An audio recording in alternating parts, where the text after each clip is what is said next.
ایک کام یہ کرنا ہے کہ ہم سب اس بات کی فکر کریں کہ ہمارے بچوں کے پیٹ میں جو لقمہ جا رہا ہے، جو غذا جا رہی ہے، وہ حلال ہو، پاکیزہ ہو، صاف ستھری غذا۔ ارے بچوں کو نیک بنانا چاہتے ہیں نا، تو اس کے لیے دو نسخے یہاں سے لے کر جائیے۔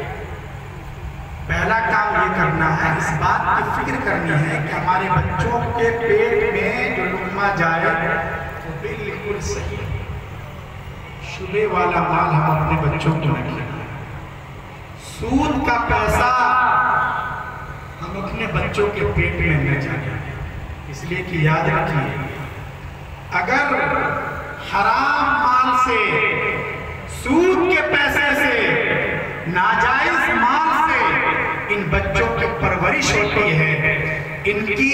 یہ جسم کا خون بنتا ہے، تو یہ جہنم کا ایندھن تو بن سکتے ہیں، ہماری اور آپ کی آنکھوں کی ٹھنڈک نہیں بن سکتے۔ اس لیے سب سے پہلے لوگوں اپنی انکم کے سورسز کو دیکھو،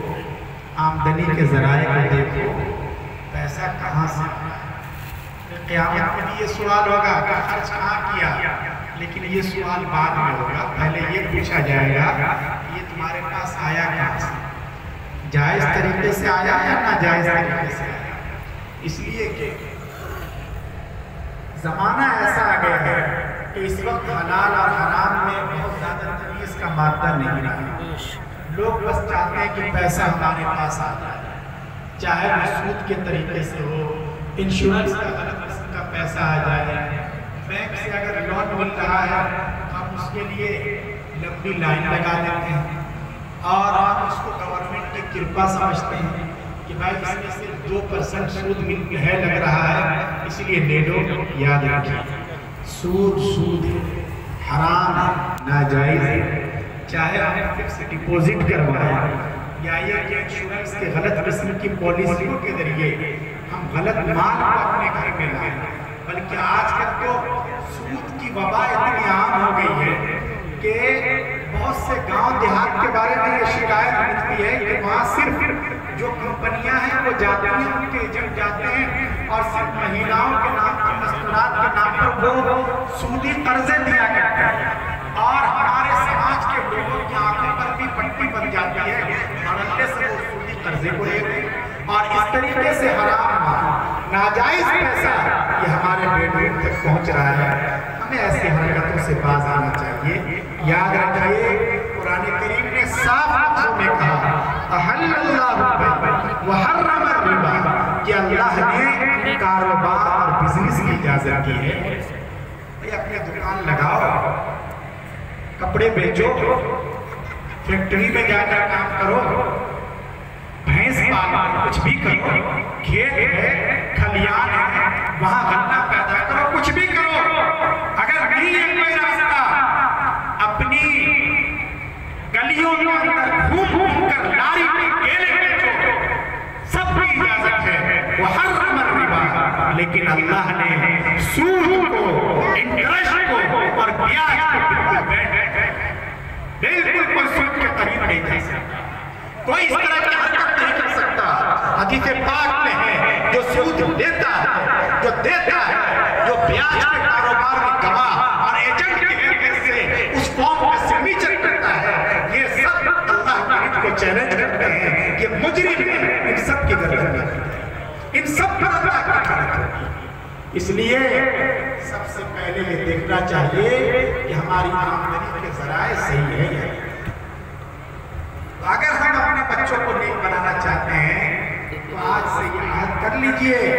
کہ حرام مال ہم اپنے گھر میں نہیں آنے دیں۔ بہت سے لوگوں نے فکس ڈپوزٹ کروا رکھا ہوتا ہے، وہ یہ کہتے ہیں کہ مولانا لوگ تو مدرسے میں رہتے ہیں، انہیں مارکیٹ میں کیا چل رہا ہے پتہ ہی نہیں چلتا، مارکیٹ میں آپ سود کے بغیر کاروبار ہی نہیں چلا سکتے، اس لیے یہ آگے تقریر کرتے ہیں۔ بات صحیح ہے، ہمیں آپ کی سمسیاؤں کا علم ہے، ہمیں معلوم ہے کہ واقعات یہ بہت پریشان کن صورتحال ہے، لیکن یاد رکھیے اللہ تبارک و تعالیٰ نے ایک بات کہی، اللہ نے یہ فرمایا ہے دیکھو وَمَن يَتَّقِ اللَّهَ يَجْعَلْ لَهُ مَخْرَجًا، جو اللہ کا خوف کھا کر اللہ کے ڈر سے اگر سود سے توبہ کر لے گا، حرام اور ناجائز مال سے توبہ کرے گا، اس کے باپ دادا کا جب انتقال ہوا تھا اس وقت اس نے پراپرٹی تقسیم نہیں کی اور پوری دکان کو اپنے استعمال میں رکھے ہوا ہے، حالانکہ اس کی بہن کا بھی حق ہے، اس کی پھوپھی کا بھی حق ہے۔ اللہ کے خوف سے اگر وہ اپنی بہن کا حق دے گا اور پھوپھی کا حق دے گا تو اللہ نے فرمایا دیکھو جو اللہ سے ڈرے گا اللہ اسے تباہ و برباد نہیں ہونے دے گا۔ ایسا نہیں ہے کہ آدمی فکس ڈپوزٹ کروا کے اللہ کو ناراض کرے اور حرام مال اپنے پیٹ میں انڈیلے تو اللہ اسے کھلاتے رہیں گے، اور اگر اللہ کے خوف سے توبہ کر لے کہ مجھے حرام مال میرے گھر میں نہیں آنے دینا ہے تو اللہ اسے بھوک مار دیں گے۔ ایسا نہیں ہو سکتا۔ اللہ نے فرمایا میرے بندو میری ایک بات یاد رکھو، وَمَن يَتَّقِ اللَّهَ، اللہ کے خوف سے اگر کوئی قدم اٹھاؤ گے يَجْعَلْ لَهُ مَخْرَجًا، اللہ تمہارے لیے راستے کھولیں گے، وَيَرْزُقْهُ مِنْ حَيْثُ لَا يَحْتَسِبُ، اور اللہ ایسی جگہ سے دیں گے جہاں اس کا ذہن نہیں ہے۔ یہ اللہ کا وعدہ ہے۔ تو بہرحال ایک کام ہمیں یہ کرنا ہے کہ حرام مال گھر میں نہیں آنے دینا۔ ارے کریں گے انشاءاللہ۔ دوسرا کام اگر ہم یہ چاہتے ہیں ہمارے بچے نیک بنے، ہم خود نیک بن جائیں، ارے کیا کرنا ہے؟ خود نیک بن۔ دیکھیے ماں باپ کی نیکی کا اثر بہت زیادہ پڑتا ہے۔ اگر باپ نیک ہو، ماں نیک ہو، اس کا اثر بہت زیادہ پڑتا ہے۔ نئی نبی کی دلہن آتی ہے، اگر وہ اللہ کرتی ہے، اللہ کے حکموں کو پورا کرتی ہے تو اللہ اس کی کوکھ سے جس بچے کو جنم لینے کا موقع دیتے ہیں وہ بچہ بھی نہیں دیکھتا ہے۔ لیکن اگر نئی نبی کی دلہن آئی ہے اس کے دل میں اللہ کا خوف نہیں ہے، بس وہ جلدی جلدی اپنے کام نمٹا کر فوراً بیڈ روم کے کنارے پر جا کے بیٹھ گئے، کیا کر رہی ہے؟ نماز نہیں پڑھتی، درود شریف نہیں پڑھتی، اللہ نہیں کرتی۔ جب دیکھیے جیسے ہی موقع ملتا ہے بس موبائل کے اسکرین پر اس کی انگلیاں تیزی کے ساتھ چل رہی ہیں،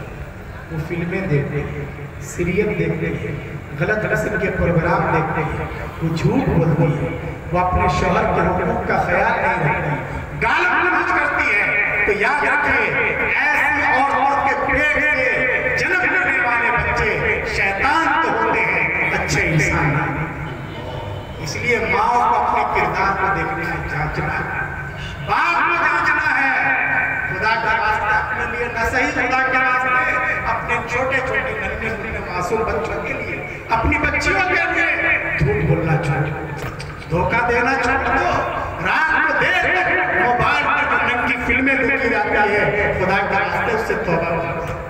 جوا چھوڑ دو، سٹے بازی چھوڑ دو۔ دیکھو تمہارے بچے اولیاء اللہ بنیں گے، شیخ عبدالقادر جیلانی بنیں گے، نامتنی بنیں گے، مدنی بنیں گے، اس لیے کہ ماں باپ کی نیکی کا اثر بچوں پہ بہت پڑتا ہے۔ اس لیے اگر ہم اپنے بچوں کو نیک بنانا چاہتے ہیں تو دوسرا کام ہمیں یہ کرنا ہے کہ ہم خود نیک بن جائیں، نماز کا، تقوی کا، طہارت کا اہتمام کریں۔ ارے کریں گے انشاءاللہ۔ میرا بات ختم ہو رہا ہے لیکن چونکہ یہ دونوں بچے یہاں بیٹھے ہیں